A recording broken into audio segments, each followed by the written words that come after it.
So, were you successful? Let's get started, and let's of course get started by creating a new app here with view create app, storing it in a constant, and then mounting it to the assignment ID element, so to this element here. And now to create app, we of course pass our object. Now we need to store what the user enters here and add it when the button is pressed to a list of tasks. So definitely we'll work with some data. And here we need two pieces of data. The entered value, which initially is an empty string, and then the tasks, which is an array, I would say. The entered value can be bound to this input here with vModel, since that's a quick and easy way of, well, getting user input.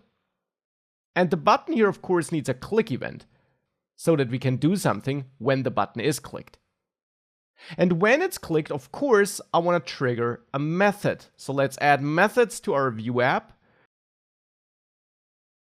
And then add a new method with a name of your choice. For example, add task. And here we want to reach out to our tasks array. And with push, we want to push this entered value as a task to this tasks array. Now we're managing a list of tasks. We just need to connect this button here by pointing at add task on its click listener. That's task number 1 solved. Task number 2 is to output this list of tasks, which we manage in the view app, in this unordered list. For that, we can use list items here. And I just want to emphasize that you can use v4 on any kind of element though, but typically, of course, you will use it on list items since, well, we're dealing with lists, but you're not restricted to that. Just want to make that clear. But here, a list item makes sense, and we can use v4 to go through all the tasks in tasks. So all the single task elements in our tasks list, which we have here. And task here will simply point at each individual element, and we can then use that, for example, to output it here with the double curly braces.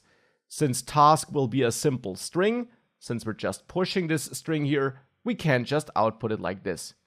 Just as a little side note, of course, you can also use v4 on lists that have other kinds of data than strings inside of them. But here we do have strings, and we can output it like this.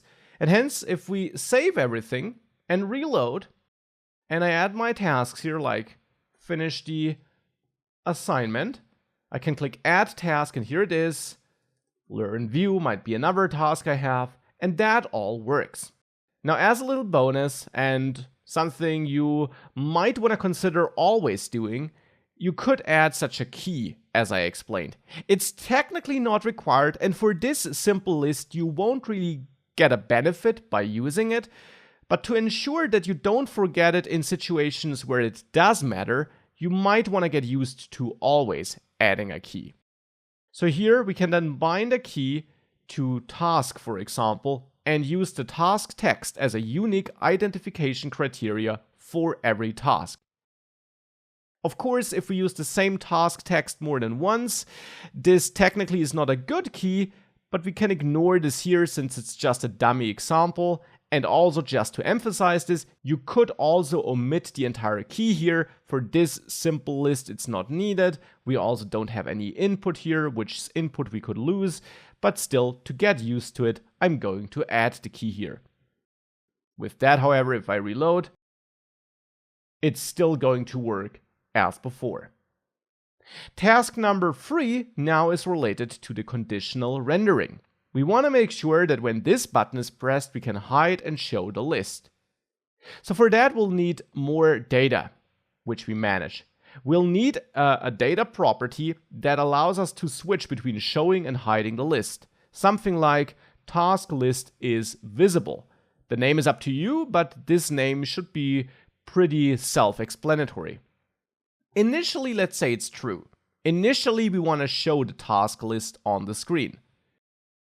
But I'll add a method, toggle task list, where I want to set this task list is visible to what it's currently not by adding this exclamation mark here. By using this code, we ensure that if task list is visible is true, it's now set to false, and if it was false, it's now set to true. So with that, we switch between true and false on this data property.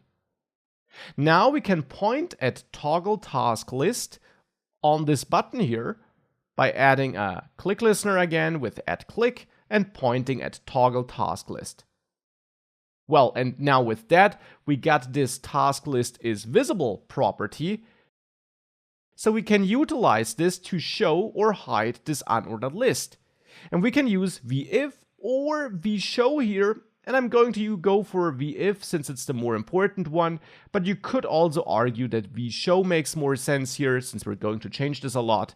But again, I'll just stick to vif since it's the more common one. And I want to show this if task list is visible is true and hide it if it's not. And since we store a boolean in there, we can just pass this as a condition like this to vif, and this will ensure that this unordered list shows up if this is true and it does not show up if this is false. So if we save that and I reload here and I add one task, I can click hide and show to toggle here. And you'll see the list data is not lost in between. It's just hidden when we want to hide it. The bonus task was to also update the text on the button. And here I have two approaches. One is quick and dirty. I add double curly braces here and check task list is visible with a ternary expression. And if that's truthy, I know that the list is currently visible. So I want to show hide list on the button, because if it's visible, we want to be able to press the button to hide it. Otherwise, it's currently hidden, then the button should allow us to show it again, so the button should say show list.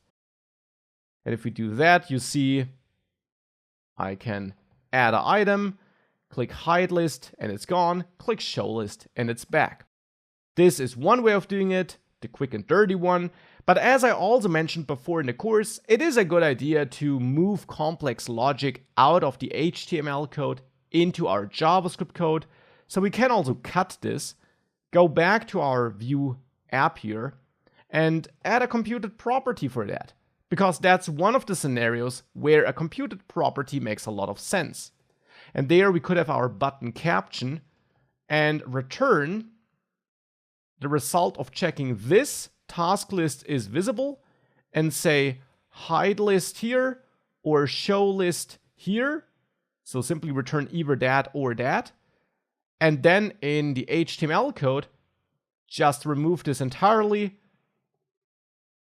and just output button caption here between the button tags, and button caption is our computed property.